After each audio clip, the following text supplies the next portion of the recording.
Mimi ni badru wenu Zakari Mosomachiwa kutoka Parokia ya Mama Mtakatifu wa Rosaria Sengera, Jimbo la Kisii. Nachukua fursa hii kualika nyote kusikiliza nyimbo za vijana wetu wa Mtakatifu Yosefu Etono.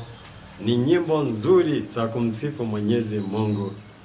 Na karibuni sana, ili ndiposa muweze kufarijika na muweze kumtukuza Mwenyezi Mungu. Na Mungu awabariki, Baba na Mwana na Roho Mtakatifu.